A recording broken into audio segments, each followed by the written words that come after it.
Merkel, we must guard Helmut Kohl's legacy. World leaders have paid tribute to former German Chancellor Helmut Kohl, who oversaw German reunification.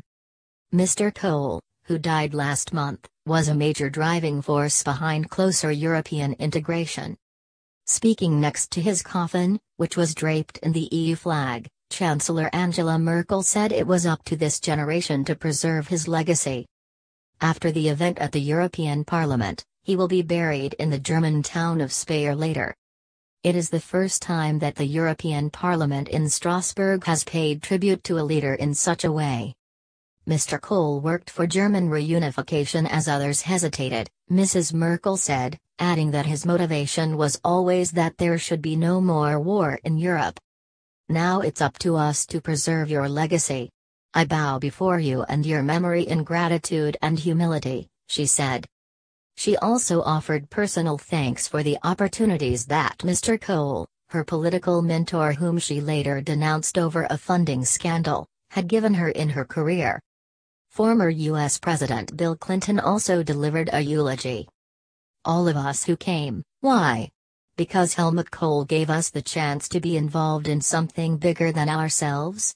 Bigger than our terms of office, bigger than our fleeting careers, he said. Other speakers included French President Emmanuel Macron, Russian Prime Minister Dmitry Medvedev and former Spanish Prime Minister Felipe González. In effect, this has been the EU's first ever state funeral. And if it's been conducted with such a sense of ceremony, it's because the new leaders of Europe, especially Emmanuel Macron and Angela Merkel, want to capture and distill something of Mr. Kohl's spirit, which worked to such effect a quarter of a century ago. After Europe's farewell comes Germany's. Mr. Kohl's body is being transported to his hometown of Ludwigshafen and from there by river boat to the cathedral in the medieval town of Speyer, a 1,000-year-old building that he loved and said symbolized the essence of European Union.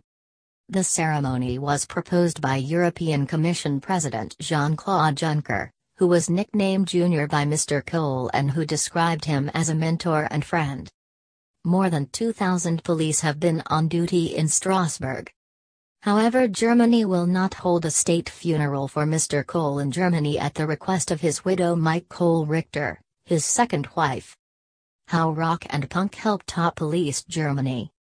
That decision has been criticized by Walter Kohl, Mr. Kohl's son by his first wife, who wanted a farewell ceremony near the Brandenburg Gate in Berlin, near the site of the former Berlin Wall. Walter Kohl has described the European Parliament commemoration as unworthy in an interview with German newspaper Die Zeit.